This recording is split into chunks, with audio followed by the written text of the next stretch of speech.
Welcome the anointed ones. When they couldn't destroy you, they labeled you mystical.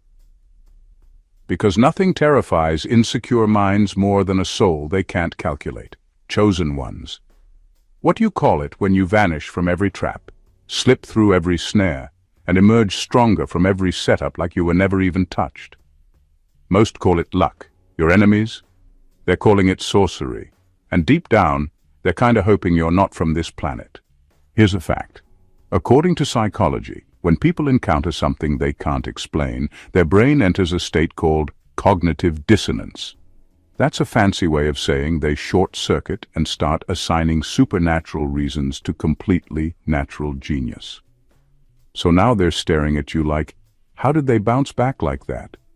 Why are doors opening for them without kissing up? Why are they untouched when we threw everything but the kitchen sink, and we were reaching for the plumbing next?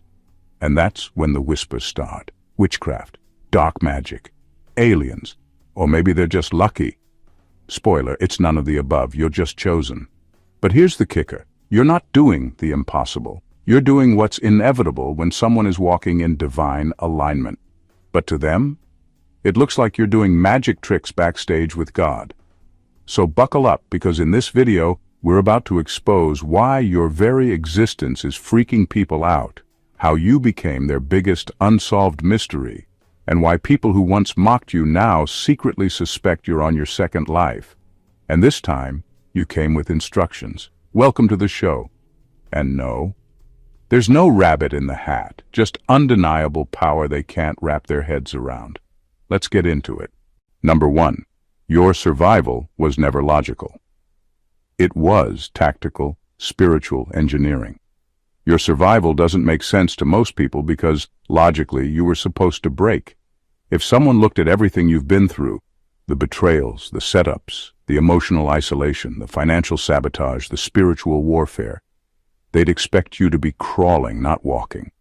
You should have crumbled under the weight of it.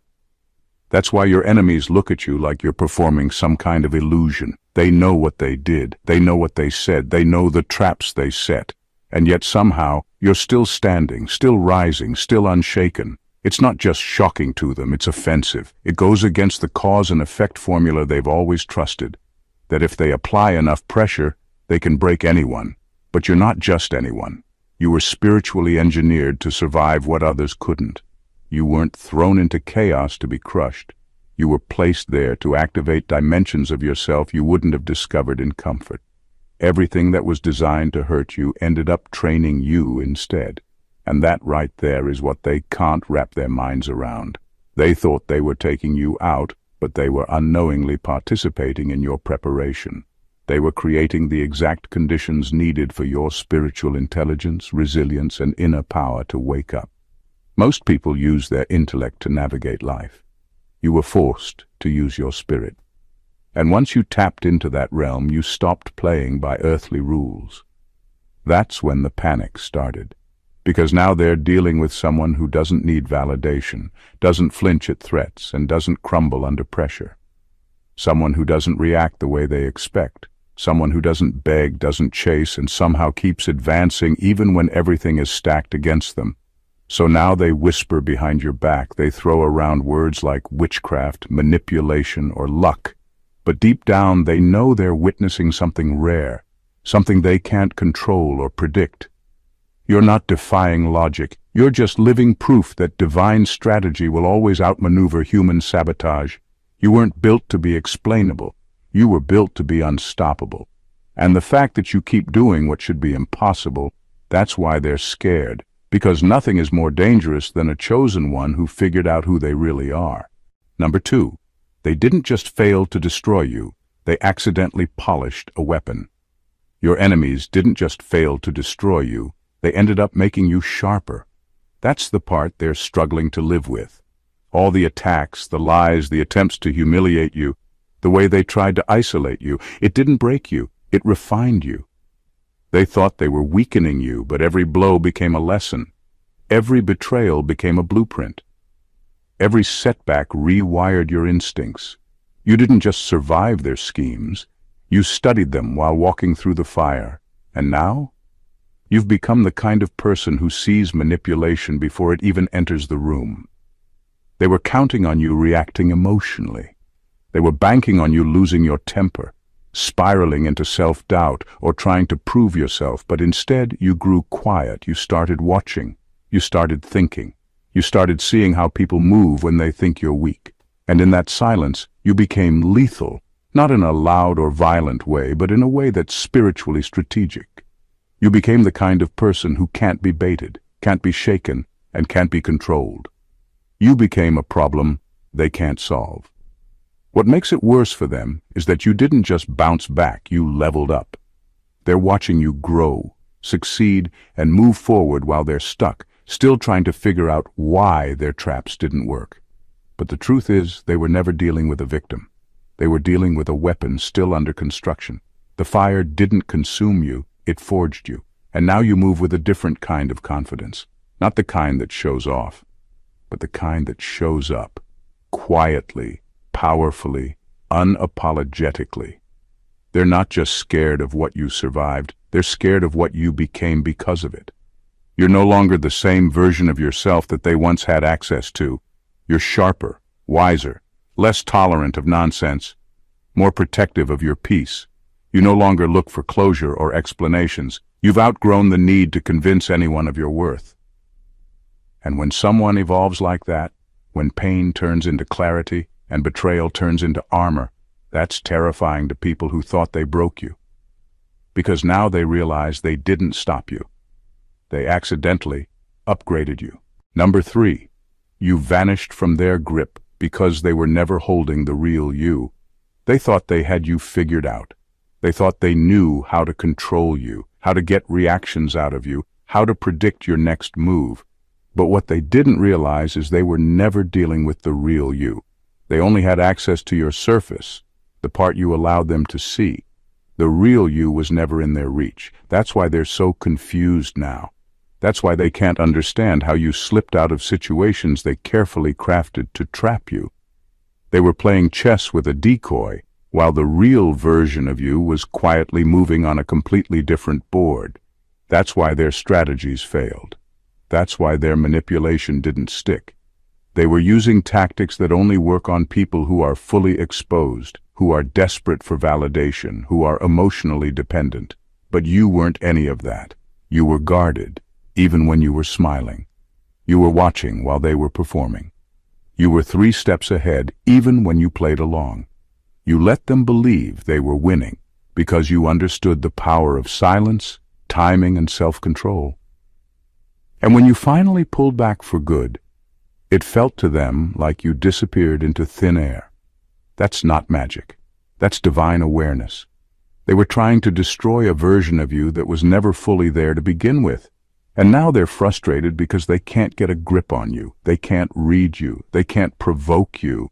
They can't pull the strings they used to pull. You're too self-aware, too evolved, too disconnected from the games they're still playing. That makes you dangerous in their eyes. Not because you're doing anything to them, but because they realize you've outgrown every tactic they relied on. Now they're left questioning what they were really dealing with all along, and it scares them, because they thought they had power over you. But the truth is, they never even touched your core. The part of you that matters, your soul, your vision, your purpose, was hidden behind spiritual encryption. And now that they can't reach you, can't hurt you, and can't figure you out, they're finally realizing the truth. You were never in their hands, not even for a second. Number 4, you do in days what takes them. Decades, because you're tapping into a timeless source. You're not ahead because you're lucky. You're ahead because you're led. What they don't understand is that you're not out here following trends, copying blueprints, or begging for direction. You're receiving downloads straight from the source. While they spend years trying to build something from trial and error, you receive clarity and silence. What takes them 5 years to figure out hits your spirit in 5 minutes of alignment. That's why your success looks suspicious. To them, it's impossible. To you, it's divine timing. They can't grasp how you're skipping steps they swore were mandatory, how you go from overlooked to unstoppable without playing politics or compromising your integrity. The truth is, they're building from effort. You're building from revelation. You're not guessing, you're being shown. You're not striving, you're being guided. Your path isn't built by hustle culture, it's activated by spiritual instruction. When you move, it's not reaction, it's precision. That's why doors open before you knock. That's why opportunities find you when you're not chasing them. It's not that you're better, it's that you're connected. That connection is what terrifies people, because it means you can't be bought, tricked, or thrown off course. Your moves come from another realm, one they don't have access to. And when someone operates from that level of spiritual authority, it exposes how shallow and slow everyone else is moving. They spent years building empires off ego. You built yours in silence, with sacred blueprints no one else could see. You move with an awareness that time doesn't control you. You don't panic when things take longer or when doors close. You understand delay doesn't mean denial, it means redirection. That's another reason why you're accelerating. Your patience is prophetic. You don't move just to move. You wait, listen, then leap. And when you leap, you land exactly where you're meant to be, not where people think you should be. They see speed. What they're really witnessing is obedience. Obedience to a higher frequency, a higher voice, a higher call. You're not just moving fast. You're moving in sync with destiny. And that is something no degree, no connection, and no strategy can manufacture. Number 5, you broke patterns. Generations couldn't, and that's what's really threatening them. You weren't just healing yourself, you were confronting the weight of generations that never got the chance. The silence, the shame, the abuse, the poverty, the self-sabotage. All those patterns were passed down like inheritance. But you stopped the handoff. You looked those generational wounds in the face and said, "It ends with me." That wasn't motivational. That was warfare. Spiritual, emotional, and psychological warfare. And you didn't just survive it. You rewired the entire frequency of your bloodline. That's why your presence is disruptive. You don't just walk into rooms, you shift the atmosphere. You carry an energy that makes people uncomfortable without saying a word. Because deep down, they can feel that you're different. You're not repeating cycles, you're correcting them. You're not playing small to protect fragile egos. You're breaking ancestral agreements with dysfunction, scarcity, and silence. And that level of spiritual rebellion unsettles people, especially the ones who benefit from generational curses staying in place. You refused to carry what your ancestors weren't allowed to question. You started asking why. Why do we stay quiet when we're violated? Why do we protect the abuser? Why do we normalize dysfunction and call it tradition? Why do we fear success and sabotage peace? And those questions tore through old foundations like a wrecking ball.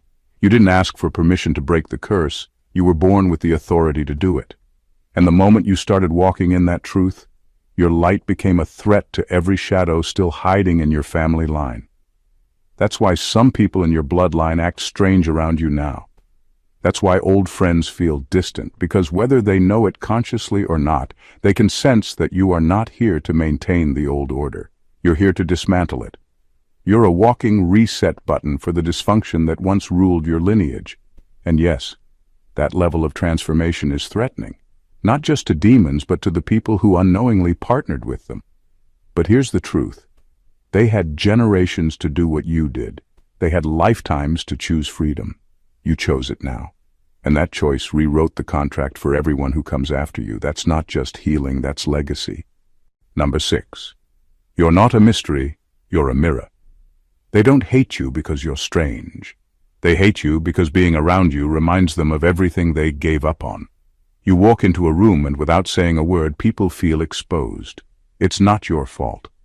They're not reacting to your personality. They're reacting to their own regret. You reflect what they could have been if they had chosen healing over comfort, purpose over approval, growth over gossip. You're not confusing. They just can't lie to themselves around you. Your presence disrupts the stories they've built to justify playing small. You didn't settle. You didn't fold. You kept going when it was easier to give up. And that kind of perseverance becomes offensive to people who stopped trying years ago. They see you thriving and call it arrogance, but really it's their own reflection making them uncomfortable. They mock your boldness because it reminds them of when they had it and buried it. You reflect the unchosen path, the unlived potential, the version of themselves they were too scared to become. That's not mystery. That's exposure. And exposure hurts when you're not ready to face yourself. You're not showing off. You're just showing up. But when people have built their lives avoiding the mirror, your authenticity becomes a threat. You reflect back the weight of their excuses. You make them see what discipline looks like, what healing looks like, what real freedom costs. And they realize they didn't pay the price. You did. So they try to devalue you, discredit you, distance themselves from you. But it's not about you at all. It's about the fact that your light makes it harder for them to sit comfortably in darkness. They don't want to admit it, but they know if they had your bravery, they'd be in a different place. If they had your integrity, they wouldn't be stuck. But they traded their fire for approval. They chose convenience over character. And now they can't look at you without feeling the sting of what they forfeited. So no, you're not a mystery. You're a mirror. And not everyone's ready to face what they see when you're around. Number 7. Your peace isn't passive, it's warfare. Your peace isn't just some soft, feel-good energy, it's a threat. It's the kind of peace that makes people nervous, because it doesn't come from pretending everything's okay. It comes from surviving things that should have destroyed you. So when people come at you sideways, expecting to provoke you, and you respond with silence or a steady tone, they mistake it for indifference. But it's not indifference, it's mastery. You're calm because you've seen worse. You've fought battles in private that would make most people unravel. So no, you're not scared of petty drama or small-minded attacks. You've already faced giants. People confuse peace with passivity because they don't understand what it took to get there. Your peace wasn't handed to you. It was earned through spiritual discipline, deep self-awareness, and emotional surgery. You fought for this stillness. You bled for it. You lost relationships, endured heartbreak, had entire seasons of isolation, and came out the other side with a peace that doesn't move when the wind blows. And now that you've reached this level, people think you're too calm, like it's a problem. But really, it's their own chaos reacting to your balance. They're still addicted to noise, still looking for someone to argue with, to prove themselves to drag into emotional wars. But you've retired from that battlefield. You don't need the last word anymore because you are the word.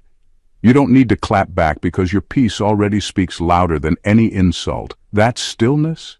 That's not silence. It's strategy. It's power under control. It's spiritual dominance that says, I'm not shrinking for this nonsense. That's why people who operate in confusion, drama, and manipulation feel off balance around you. Your peace reveals their disorder. Your stillness exposes their instability. And they can't stand it because you refuse to give them access to your energy. That right there is warfare. The fact that you can walk into chaos and remain unmoved is what makes you dangerous. Because true peace, that's not the absence of conflict, it's the refusal to be owned by it. Number 8. You terrify them because you rewrote the script without permission. They built a whole storyline around who they thought you'd be. They told people you were the broken one, the failure, the one who'd never get it right. They needed that version of you to stay in place because it made them feel better about staying the same. You were supposed to carry the shame, stay quiet, keep your head down, and live out the script they handed you. But you had the nerve to flip the entire narrative without their permission. That's what has them shaking. Not your success, but the fact that you didn't wait for their approval before becoming someone completely new. You walked away from the identity they gave you. And in doing so, you took back the power they were feeding off. They counted on you being stuck. They invested in your silence. You weren't just playing a role. They built their whole identity around you staying in that role. So when you healed, they panicked. When you found your voice, they felt attacked. When you chose truth over loyalty to dysfunction, they called you the villain. But all you did was stop pretending. All you did was write your own ending. And what makes it worse for them is that you didn't even need a spotlight to do it. You weren't loud about your transformation. You weren't asking for validation. You simply became. Quietly, consistently, authentically. And nothing is scarier to people who feed off control than someone who no longer needs their permission to breathe. You terrify them because you exposed how fragile the whole system was. You didn't just leave the story. They now realize they were never the author. You found your pen and you wrote chapters they never imagined for you. You're not supposed to be here in your strength, in your truth, in your power, but you are. And no matter how they try to twist the narrative now, the evidence of your freedom is louder than their opinions. You broke out of the role, you tore up the script, and you left the stage they built for your downfall. That's not rebellion, that's liberation. And for those who still live inside cages labeled tradition, family, or religion, your freedom is their worst nightmare. Number 9. They can't box you. Because you're multidimensional in a one-dimensional world, they want to reduce you to something they can understand, something small enough to manage. Maybe a job title, a stereotype, a rumor, a label from your past, something they can point to and say, that's who they are. Because if they can name it, they think they can contain it. But you keep evolving, you keep slipping out of the boxes they build, and it frustrates them to no end. They want consistency, not the real kind, but the kind that stays stuck, predictable, manageable. But you were never built to be static. You are a living blueprint that keeps rewriting itself. They don't know what to do with someone who refuses to be one thing. They can't understand how you can be spiritual and sharp, quiet and powerful, artistic and analytical. You're the kind of person that makes insecure people uncomfortable, because you make them question everything they've settled for. You're too fluid for their categories, too layered for their surface-level conversations. You're not just this or that, you're both and more. And in a world that teaches people to pick one lane and stay in it forever, your constant evolution feels like a threat. What they see as inconsistency is actually growth. What they call confusing is just you being free. You don't move for performance. You move because your spirit tells you it's time. You shed skins, you outgrow identities, you close chapters before they turn toxic. That's not being unstable, that's being in tune. And people who aren't in tune with themselves will always think your transformation is rebellion. But it's not rebellion, it's revelation. You're not a brand. You're not here to be marketable. You're not here to fit into a role that makes others comfortable. You're a divine prototype, a walking expression of what happens when someone follows the source instead of the system. You evolve not to impress, but because staying still would kill your purpose, and that's why they hate it. Because every time they think they've figured you out, you reveal another layer. Not to confuse them, but because you're finally walking in your fullness. And fullness can't be boxed. It can only be witnessed. Number 10. You're breaking physics, because your blueprint was authored before matter existed. You're not breaking the rules. You were never bound by them to begin with. While others are busy learning how to manifest or chase alignment, you are alignment. You were calibrated before birth, before time had a name, before atoms were told how to spin. That's why you don't fit into the frameworks people live and die by. Their systems, school, status, logic, lineage, don't apply to you the way they do to others. Because your path isn't based on what's visible. You were engineered to obey a deeper code, one that existed before physical laws were even set in motion. That's why your life seems to move in divine glitches. You skip steps they said were required. You enter doors that should have been locked. You recover from things that destroy most people. You're not following formulas, you're following frequency. The natural world is constantly trying to calculate you, but it can't. Because your momentum isn't human-made. You're responding to coordinates embedded in your spirit, not external circumstance. And that's what people can't wrap their heads around. They think you're lucky. They think you're doing some trick. They think there's some hack you're hiding. But there is no trick. There's just obedience to something higher than logic. You don't move by sight. You move by knowing. That inner, unshakable knowing that pulls you when everything around you looks impossible. You've trusted that knowing more times than you can count. And every time it makes the impossible real. Not because you're special in a self-centered way, but because you're synchronized with something eternal. People don't just stare at you in confusion. They stare because they're witnessing something they've never been taught to believe is real. Your life doesn't follow the plot they were raised on. Your peace, your power, your resilience, your speed. It short-circuits the scripts they live by. You look like Houdini to them because they're still trying to make sense of you using tools that can't measure spirit. But this isn't magic. It's divine architecture. You're not cheating reality. You're revealing what happens when someone remembers where they truly come from. That memory, that code, that blueprint, it's what sets you apart. And that's why the world stares, not because you're performing, but because you're activating what they've forgotten. Number 11. You don't perform miracles. You embody them. You don't force things to happen. You become the thing that attracts what's meant for you. That's the difference. You're not out here hustling for miracles or begging for breakthroughs. You are the breakthrough. When people see your life, they think something shady must be going on. It's easier for them to believe you're manipulating outcomes than to accept that you're simply aligned with a deeper order. They can't comprehend the flow you move in because they've never experienced what it feels like to be fully surrendered to purpose. They think miracles are flashy events, loud, dramatic, rare. But your life makes miracles look like Monday. Not because you're trying to prove anything, but because you've learned how to become a space where the divine can move freely. You don't chase signs. You live in such agreement with your calling that signs follow you. The right doors open. The right people show up. The right shifts happen at the right time. To the outside world, that's magic. To you, it's just what happens when your spirit is in sync with its assignment. You terrify people, not because you're doing something strange, but because you're doing something they've never had the courage to try, trusting purpose over performance. While they're still trying to impress rooms, gain approval, or force outcomes, you've already learned the secret. Alignment doesn't need an audience. You're not performing for miracles. You're embodying the very frequency where they exist. That's why things happen for you without all the struggle and spectacle people expect. You don't manifest by reciting mantras. You manifest by becoming the version of you that heaven already signed off on. And once that version steps forward, the world has no choice but to respond. That's not luck. That's design. They'll try to discredit it because if they admit what you're doing is real, they'll have to confront what they've been avoiding. Purpose requires surrender. And surrender costs too much for most people.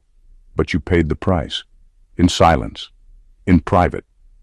And now the public wonders how you keep winning. You don't perform miracles. You embody them. And that's what truly unnerves those still trying to earn what you were born to become. Number 12. They're scared because you don't need them. And you never did. What rattles them to their core is the realization that you were never leaning on them like they thought. They assumed you needed their validation, their praise, their connections, or even their pity. They thought they had influence over your direction, like puppeteers pulling strings. But when you walked away without flinching, without begging, explaining, or collapsing, they saw the truth. You were never theirs to control. The job wasn't your source. The relationship wasn't your identity. The community wasn't your safety net. Those things were optional. You were always wired to stand, even if it meant standing alone. And now they're scared, not because of what you said, but because of what you didn't need to say. You didn't argue or try to prove your worth. You didn't fight to stay in spaces that were shrinking you. You simply stepped back and let the silence speak for itself. That unnerved them. Because people who rely on being needed can't stand to watch someone walk away whole. You weren't bluffing. You were built different. And your absence hit harder than your presence ever did. Not because you were loud, but because you were anchored. They mistook your kindness for dependence. But kindness isn't weakness. It's just discipline. You knew who you were even when they didn't. You let them believe they were the sun, while you quietly grew roots that reached far beneath their spotlight. Now that you're thriving without their applause, the truth is eating them alive. They were never the power source. They were never holding you up. They were just in the room while you were rising. And what haunts them isn't that you're gifted, it's that your gifts never needed their permission to shine. That level of self-sufficiency is terrifying to people who build their identities on being needed. You cracked the code. They can't use guilt, silence, or exclusion to move you. You're not playing the game. You left the board. And the fact that you never needed them to begin with is the one truth they can't unsee. Number 13. You walk through walls. They thought were solid. They thought the walls would stop you. They were counting on it. The limitations, the red tape, the unwritten rules, those are supposed to humble people, keep them in line, break their spirit a little. But when you came up against those barriers, something wild happened. You didn't climb over, go around, or even knock. You just walked through, and that shook people. Because that's not how it's supposed to work. You didn't ask for permission. You didn't wait to be picked. You didn't network your way into the room. You moved like someone who already belonged, because you do. Not because of your resume, your resources, or your reputation, but because of your authorization. There's a difference between people who hustle their way in and those who were sent. You were sent. And when someone is sent, human systems start to glitch. They assumed the walls were solid because that's what they were taught. The system says, wait your turn, earn your place, kiss the ring. But you serve a kingdom that doesn't operate on those rules. Your authority isn't horizontal, it's vertical. It didn't come from handshakes or hierarchy. It came from divine instruction. So when people see you moving through doors that should have been locked, bypassing what stopped them, they get offended. They think you're breaking rules. But the truth is, the rules never applied to your assignment. You're not moving in arrogance. You're moving in clarity. You know who sent you. That's why rejection doesn't paralyze you. That's why closed doors don't slow you down. That's why being underestimated never becomes a setback. Because your direction doesn't come from gatekeepers. It comes from the source. And that source doesn't need a committee to confirm what it already approved. You walk through walls not because you're trying to impress anyone, but because obedience to your calling makes barriers irrelevant. You don't fight for access. You bring access with you. And for people who worship systems, that kind of freedom looks like blasphemy. But you're not here to impress systems. You're here to shake them. And you're doing exactly that, one wall at a time. Number 14, you're a walking exposure. And that's why they're plotting, panicking, and pretending. You don't even have to open your mouth. Your presence alone rearranges the room. The energy shifts. Conversations get weird. Eye contact gets dodged. Fake laughter gets louder. That's not your ego talking. That's the effect of divine clarity. You walk in and people start to feel exposed, even if you've said nothing at all. Why? Because you carry something they can't fake around. You carry spiritual X-ray vision. Not the kind you control or weaponize, but the kind that sees straight through projection. And they feel it. Oh, they feel it. They'll call you intimidating, arrogant, or too deep. But deep down, they're not offended by your personality. They're threatened by your perception. They're uncomfortable not because you're loud, but because you're clear. Clear people make unclear people nervous. You're not nosy, you're not snooping. You just carry a frequency that exposes things people thought were hidden. Lies don't hold up around you. Masks start to slide off. Performances fall flat. You didn't ask for this, but when your spirit is rooted in truth, everything false starts to unravel on contact. That's why some folks are suddenly too busy. Why certain people went from overly friendly to ice cold. Why you feel tension in rooms you haven't even spoken in. They're plotting against you not because you've done anything wrong, but because you've seen too much without even trying. And that terrifies people who depend on illusion to survive. They know you see it, the manipulation, the jealousy, the fraudulence, and they don't know how to spin it fast enough to fool you. Your presence convicts without preaching. It holds up a mirror. And people who've built their lives around performance can't handle that level of raw reflection. So what do? They pretend, they fake closeness, they perform innocence. They create drama to distract from their exposure. And when that doesn't work, they panic and plot, thinking maybe if they tear you down, they won't have to face what you reflect. But what they don't understand is this: you didn't come to expose them. You came to be yourself. The exposure is just a side effect of your authenticity. And no one can dim that kind of light. Not even the ones who can't stand to look you in the eye. Here's your full-length, powerful conclusion that ties everything together and leaves a deep, unforgettable impression. You were never meant to blend in. You were built to rupture illusions. Your very existence challenges systems, upsets atmospheres, and exposes lies without trying.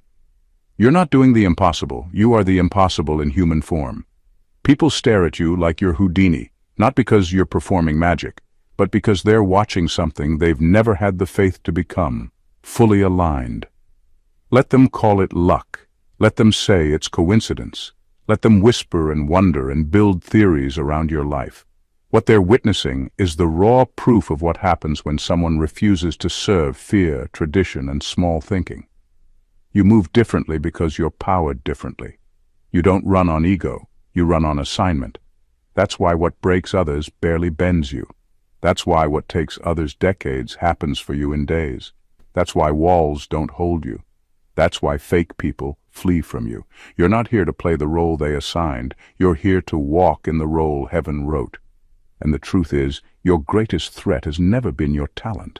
It's your clarity. You know who you are. You know where you're headed. You know who sent you. And that kind of clarity is terrifying to a world that survives on confusion.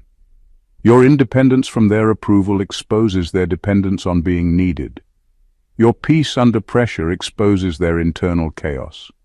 Your obedience to purpose exposes their addiction to performance. You're not here to be liked. You're here to be light. So yes, they plot, panic, and pretend. They mislabel, misunderstand, and misjudge. But none of it stops you because you were never asking for permission. You came pre-authorized, pre-chosen, pre-coded with a blueprint that was designed before matter ever existed. You're not breaking systems. You're revealing that they were never real to begin with, not for someone with divine coordinates. This is why you shake rooms without saying a word. This is why you draw hate without doing harm. This is why you keep winning without playing dirty. Because your elevation isn't from man, it's from mission. You don't walk with swagger, you walk with spiritual surveillance, inner authority, and a peace that wages war without lifting a hand. You were never just here to survive. You were sent to disrupt, to rewire, to awaken. You don't perform miracles. You embody them. You don't beg for access. You carry it. And as you continue walking through walls they thought were solid, remember, you are not a mystery. You are a mirror. And that reflection is exactly what this world needs, even if it makes them uncomfortable. Let them stare. Let them talk. Let them plot. You've already moved beyond it. The blueprint is active. The system is obsolete. And the chosen one, you, is just getting started. If this message hit something deep in your spirit, if it confirmed what you've always known about yourself but never heard put into words, then don't just watch and scroll. This space was built for you. You're not alone, and what you carry matters. So do me a favor.